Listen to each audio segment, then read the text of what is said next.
Okay. I got to remember 3 secrets.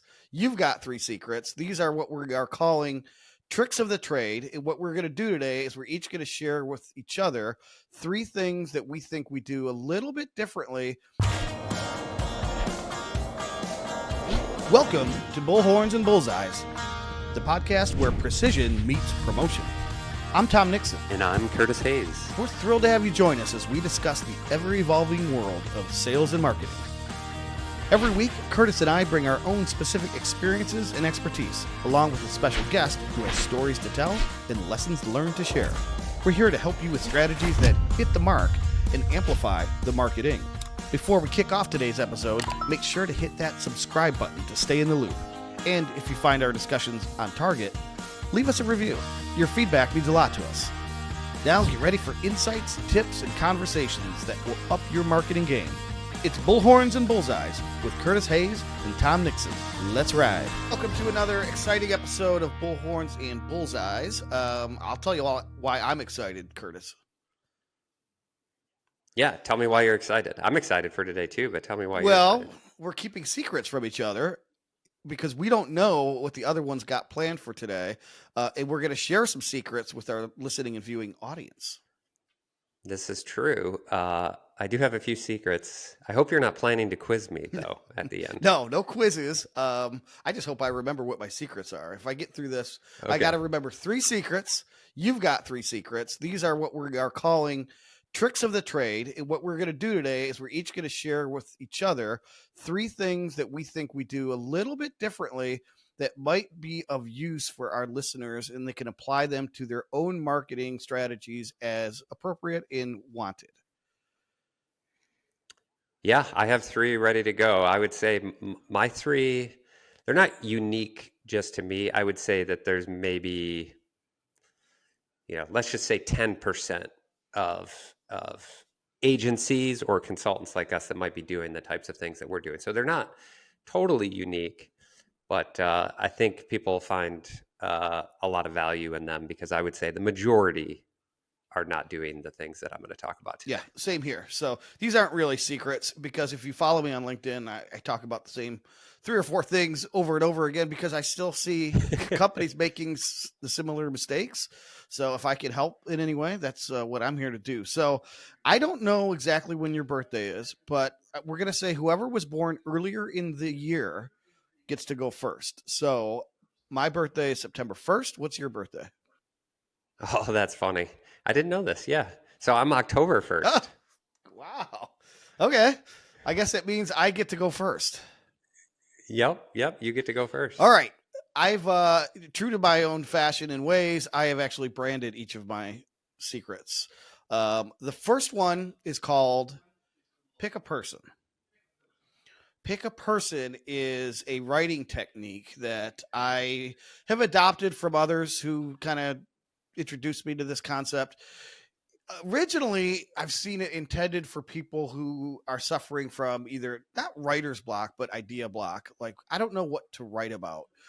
Or another manifestation of this could be, well, I could write an article about topic X, but if I do it too sort of amateurish or naively, or I approach it, so that the typical audience would understand it, that I'm going to look silly amongst my peers because it's way too basic.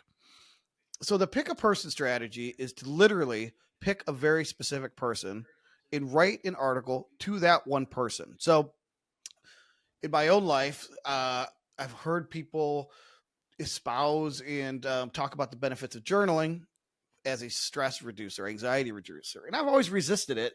Funny, because I'm a writer. I've always resisted it because it just felt weird writing to myself on a piece of paper. But then someone said, well, don't write to yourself. Write a note to your daughter who was just born about 16 years ago now. And then the words just flowed out of me. It's like, I'm going to write this. So maybe as if this precious girl of mine is going to read it 20 years from now. So it was very easy to kind of talk about my day, talk about her day, what I learned from her, what she's learning from me and my wife.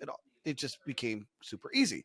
So the pick a person strategy when you're writing a thought leadership piece of content is to think of your ideal client maybe and think in terms of what that person knows, what that person needs to know, and write the article specifically for that person.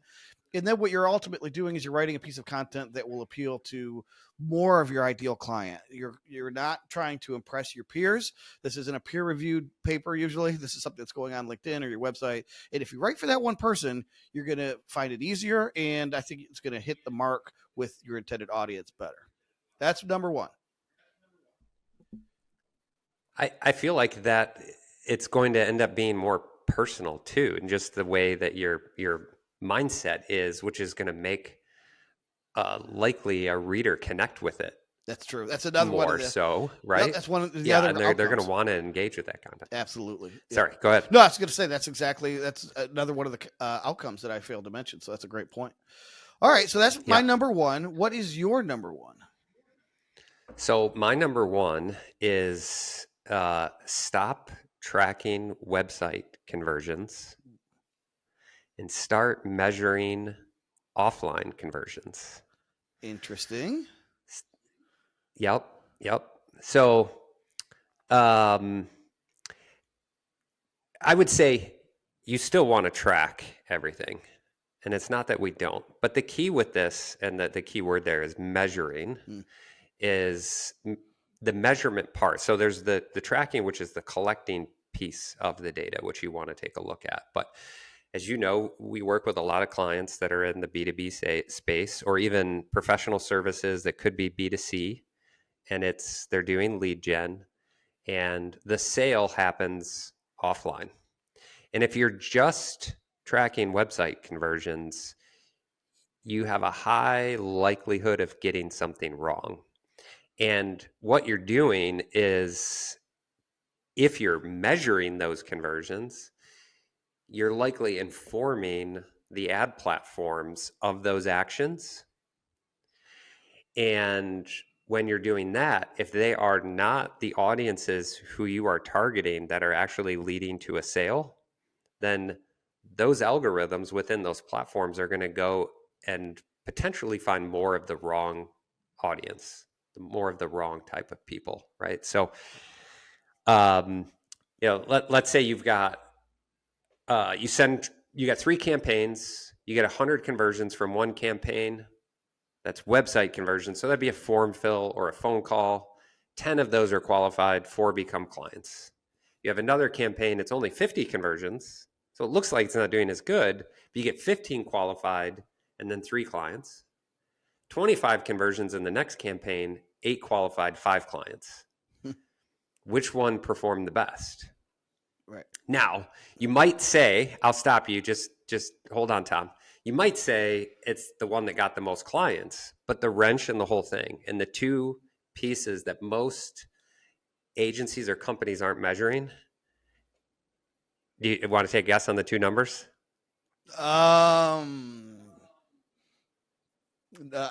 Return on marketing spend. Well, so that's the outcome. Yep. But how do you measure that number? Total sales against. So your revenue. Yeah, total revenue against your marketing spend. Right. Yeah. So like, if you look at it on its face, you say, well, let's say you started with the first number, 100 conversions. That was the best campaign.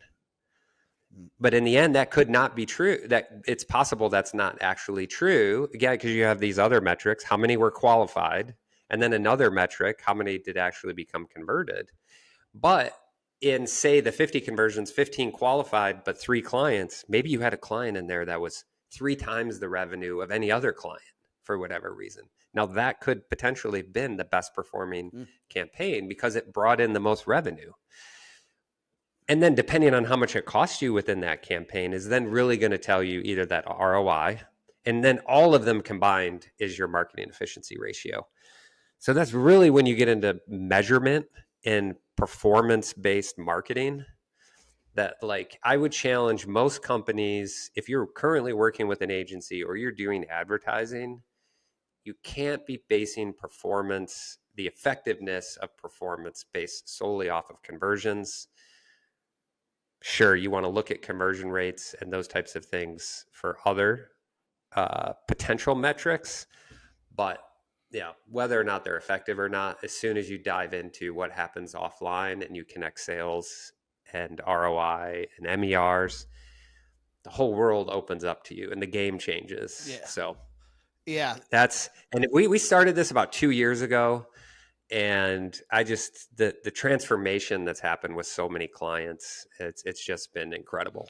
Well, I guess you applied this. I don't know if you stated it explicitly, but also the attribution link often gets broken. That chain gets broken in B2B because there's a lot of Yeah. decision makers. There's a lot of considering parties, and they pass off emails. They go into private meetings and they have conversations, and you can't track with absolute certainty where the trigger was or why they chose you. So, yeah, I know you've preached this in the past, but getting that offline conversion data into the system. So, in other words, this client came to us. We don't know what the path was. We don't know what they clicked, if it was an email or what it was, is just as important as the conversions that you can see.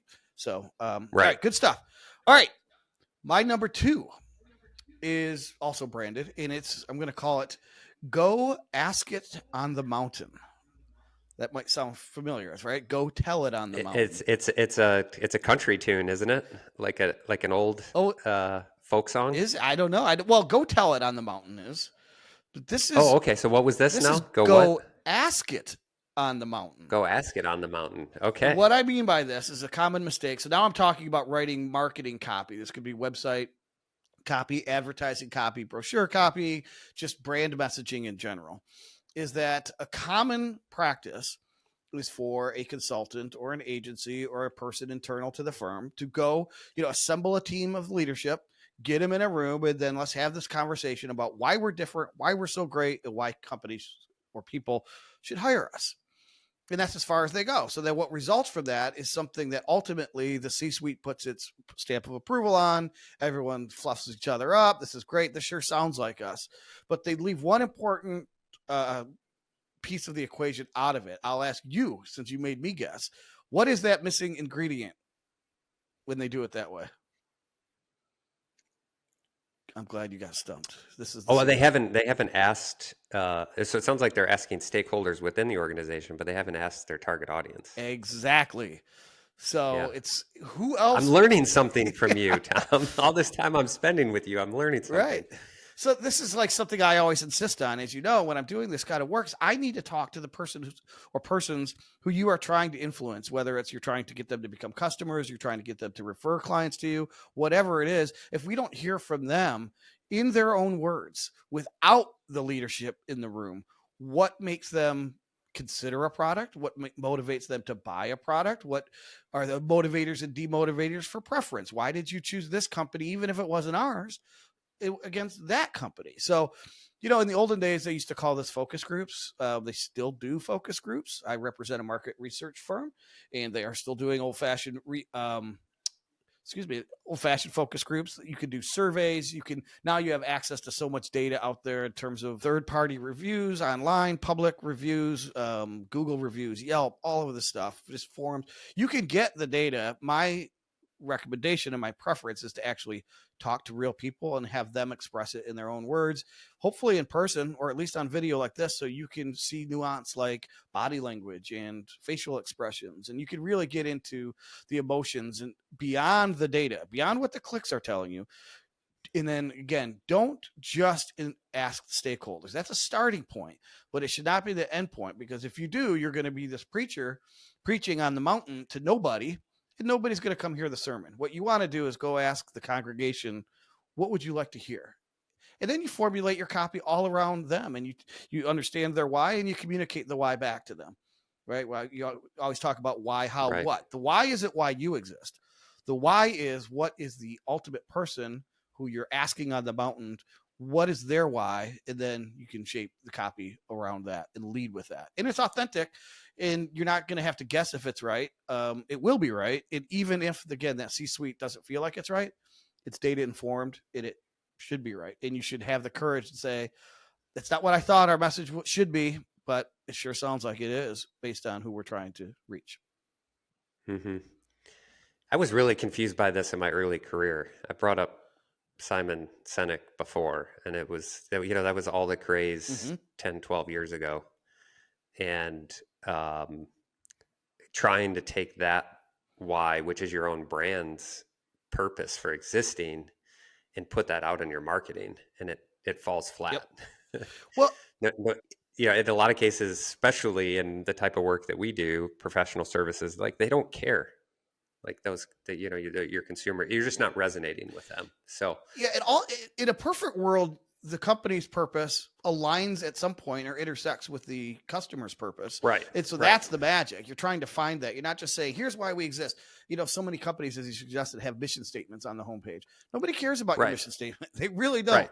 don't. What they do is they care about their own personal problem or aspirations, and they're trying to figure out, should they consider this website, this company, this person among the many that they're going to consider for hire.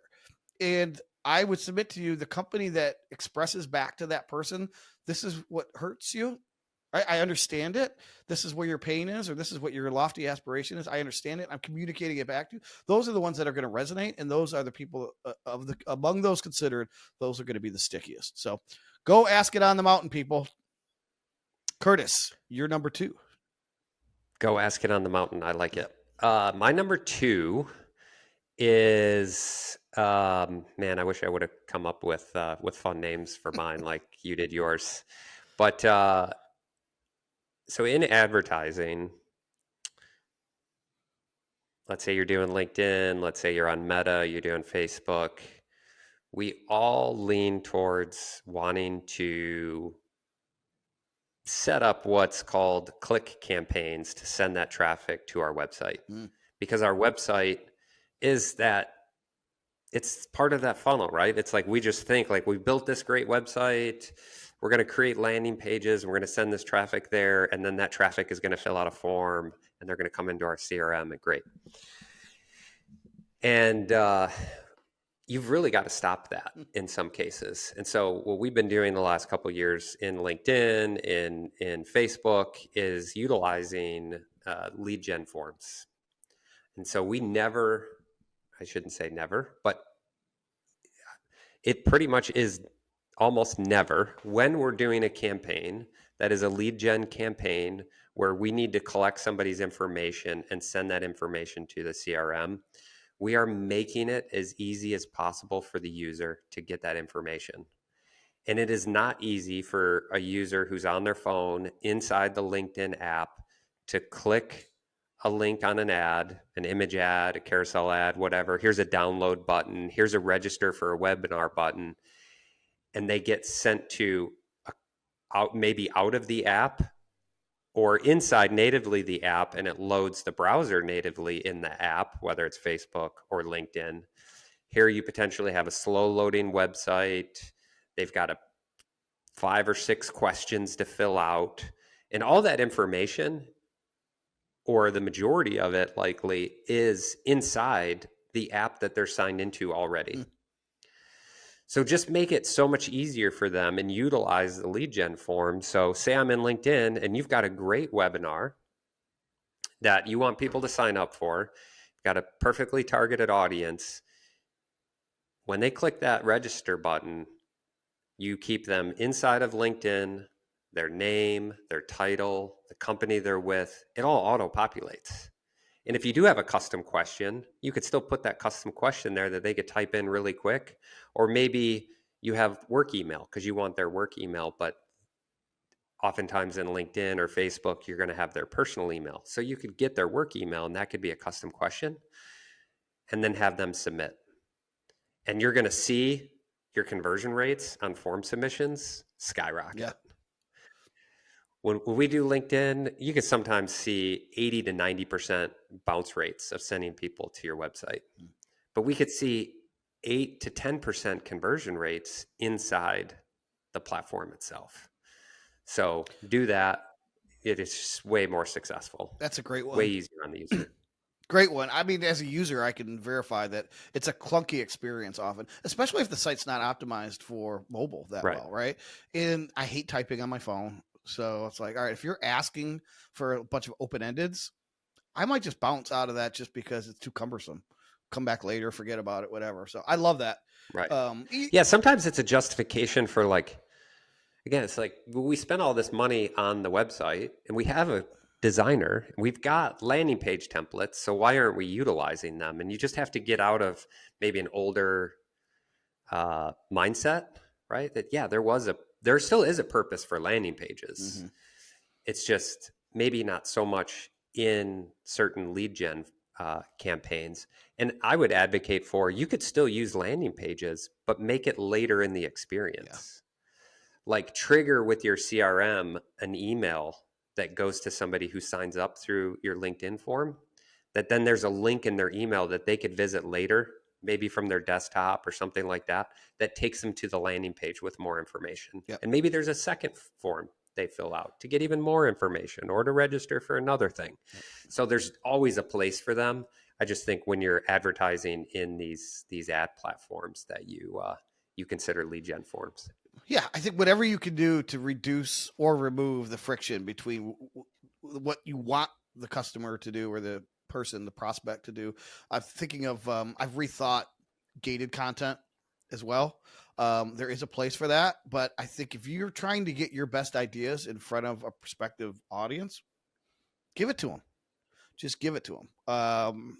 And then there are other ways to follow up and track that, what I would already consider a conversion, even if they haven't given you anything. So anyways, Yep. Hope I didn't steal your number 3. My number 3 is somewhat related. I've got a brand name for it. It's called Give Up the Goods.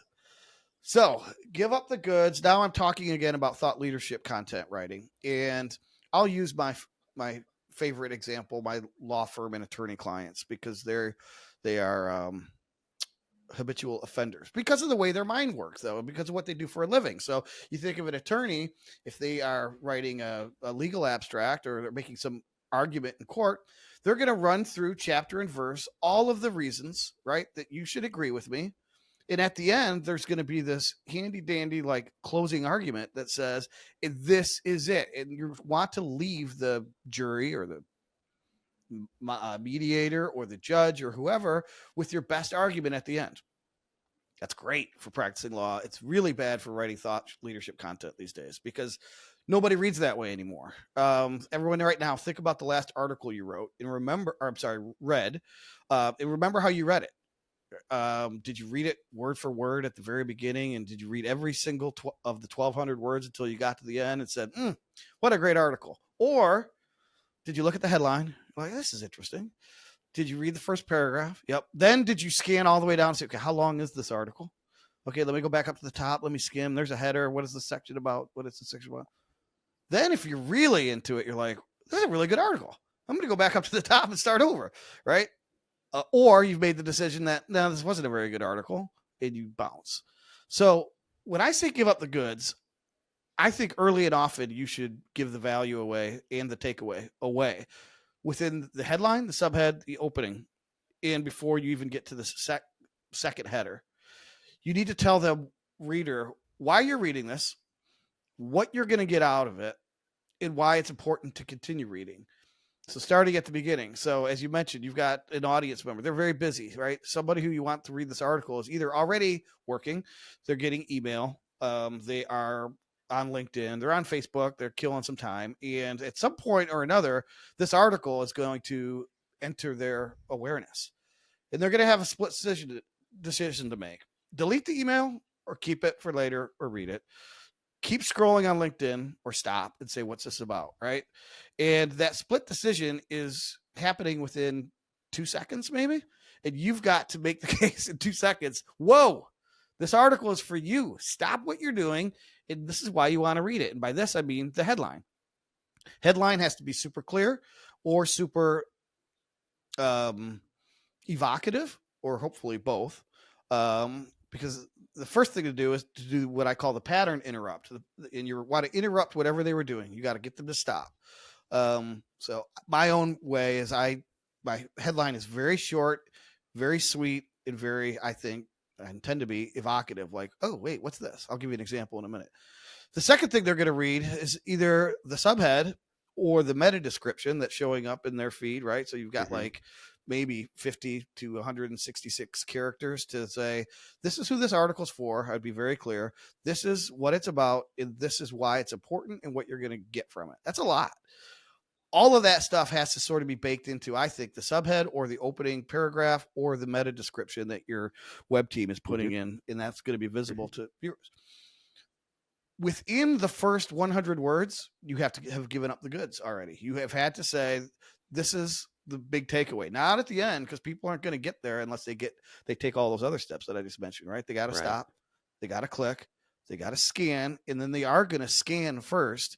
And so you want to make sure that at every opportunity, you're not asking them to read the entire article. You're asking them to skim the article. The skim is what's asking them to take a second look and maybe skim a little closer. And that if the article's written well, you will have earned their attention, and they will go back and they will read the entire article and say, this is good, right? And so give away, especially my attorney friends, give up the goods. Don't bury it in the dramatic close. Give it up early and often. What do you think? Well, I think we were trying to validate this yesterday, and maybe we'll have a follow-up, but we were talking about featured snippets yesterday. Yep. Explain what that is for people who don't know. I will. So what you're talking about, Google's aware of and knows that this is a user behavior. So what featured snippets are is, say I go to the search engine and I ask a question, like, what is SEO? And there's going to be a featured, sort of in a maybe grayed outline box, an answer to your question. You don't have to go to a website to get the answer to that question. Google's going to give you the answer, but it's not Google giving you the answer. Google used a search result to give you the answer. Sometimes then you'll see right below that, people also ask.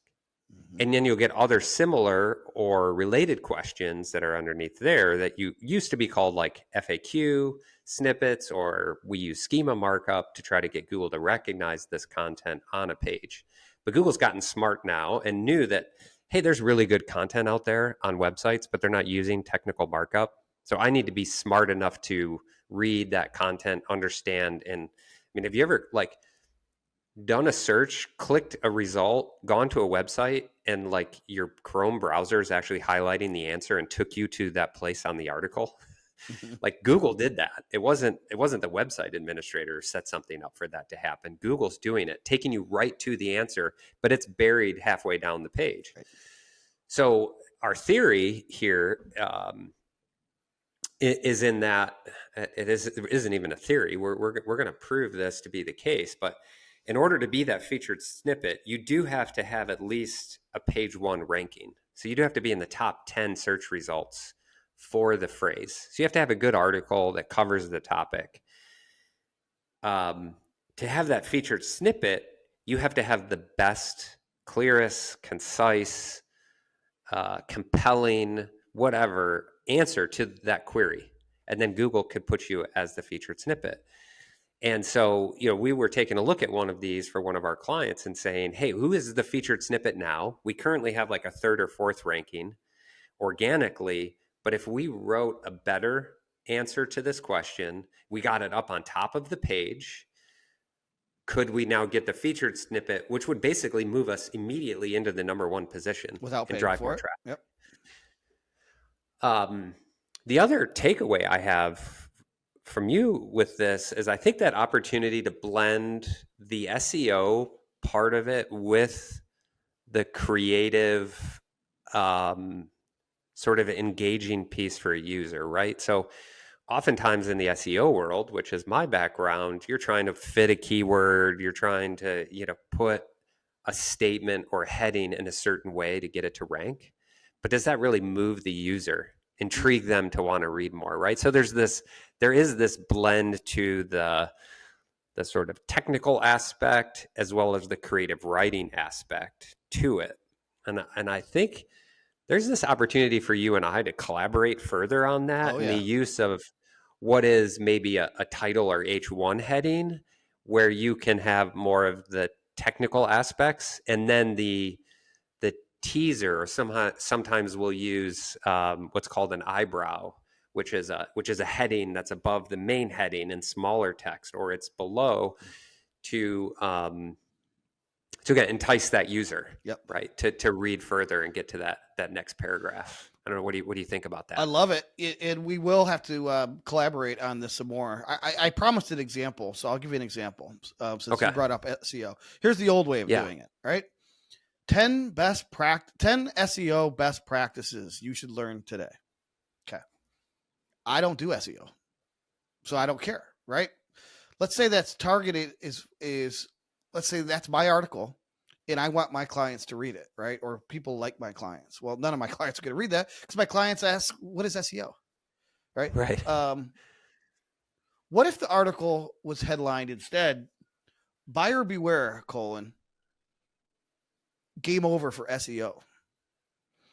Okay. Now I'm like, I've heard of SEO, and now this person, I've heard that SEO is like, whatever it is, it's like the most important thing in the world. And what if the subhead said, why small and medium-sized businesses should stop optimizing on search engines and do this instead? Whoa. Okay. This goes against the grain. I'm interested. Now, by the way, I own a small business, so sounds like this article is written for me, right? And then in the very first paragraph, we say something about the game has completely changed for pay-per-click advertising.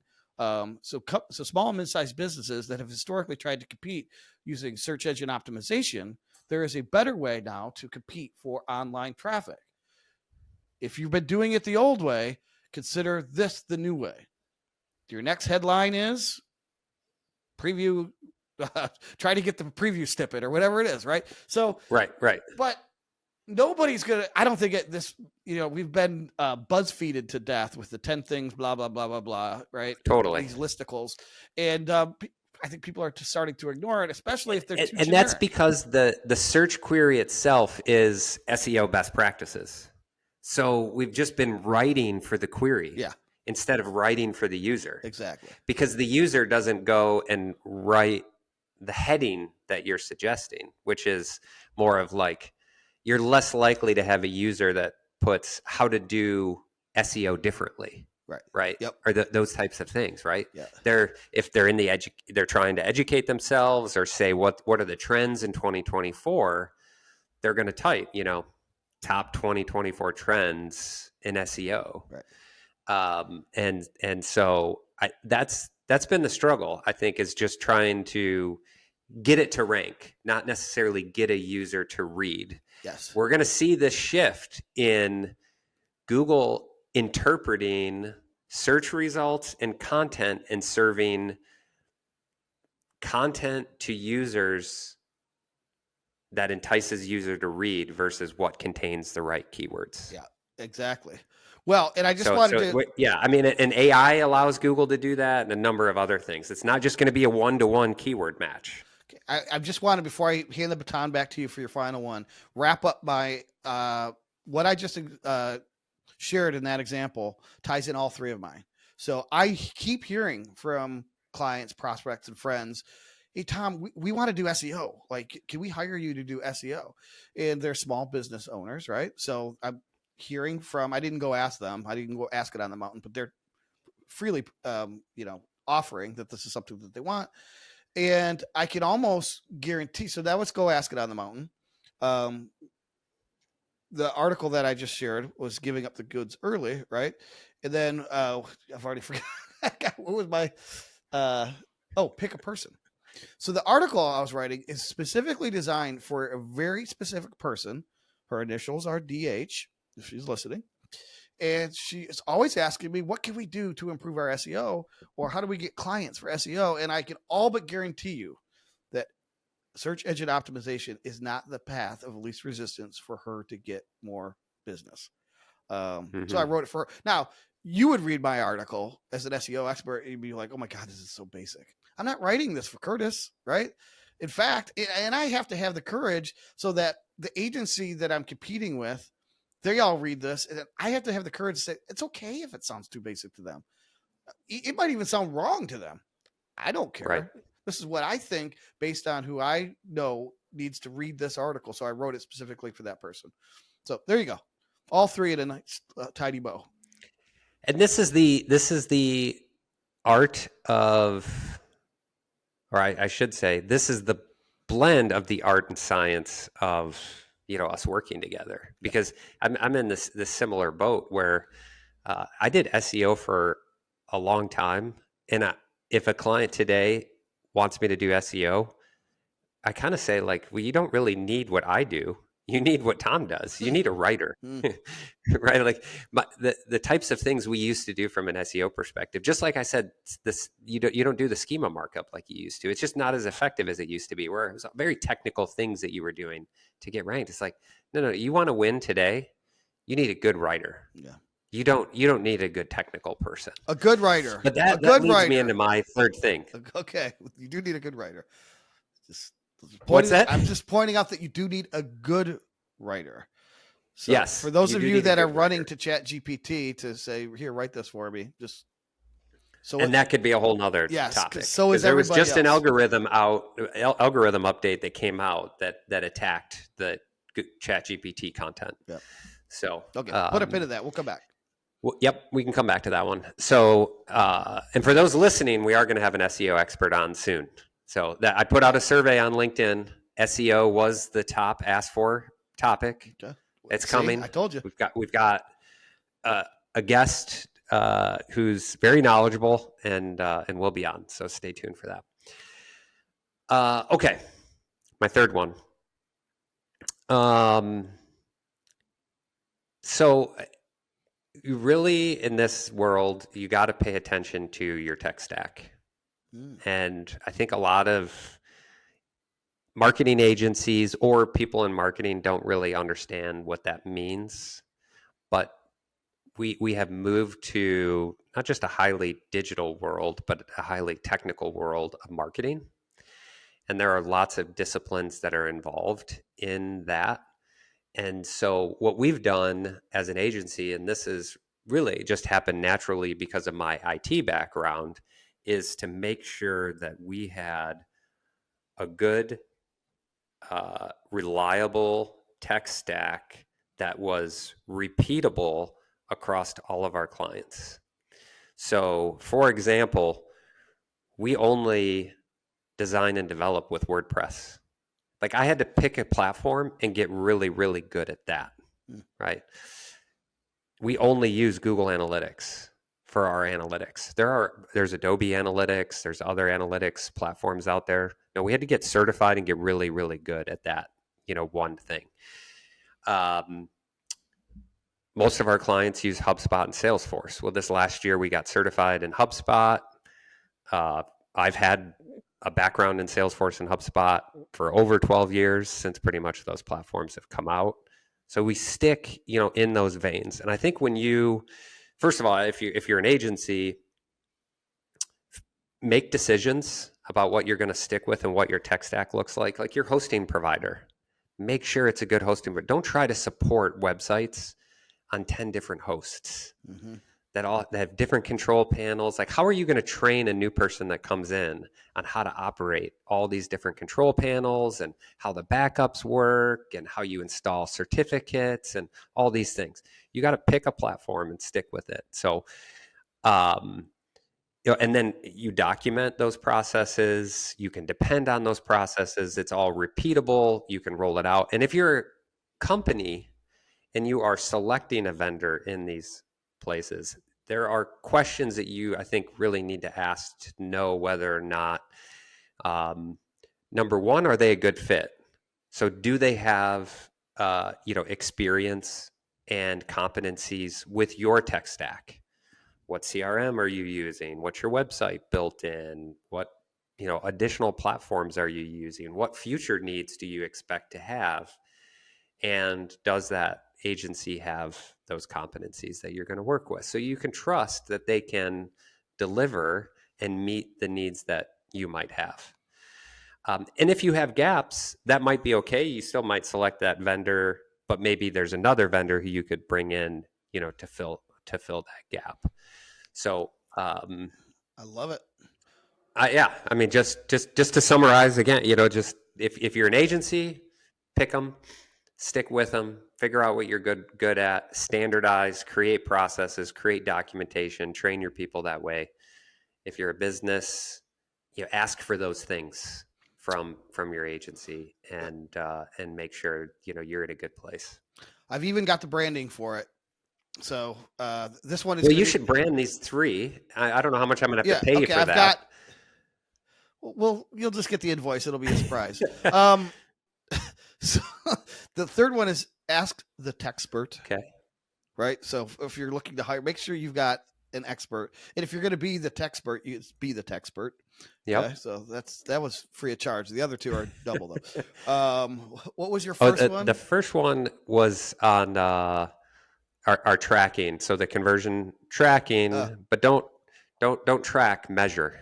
Okay, that's it. Yep. How about measure what you treasure? What you really treasure is the sales. You have a gift, my friend. Don't measure the vanity metrics. Measure what you treasure. And what was your second? The second one was the forms, the LinkedIn forms, Meta forms. Stay away from landing pages. I'm going to have to workshop that one. I'll get back to you on that. Yeah, that one's going to cost me money, isn't it? Yep, it is. Yep. All right. Well, this was good. Thank you for sharing your 3 secrets. I love it. Hopefully people got value out of all of our secrets and all of our tricks of the trade. We will be back next week with a actual expert. Whether we are or not, that remains to be seen, but we are definitely the co-hosts of Bullhorns and Bullseyes. So thank you all for being here, and we'll see you next week.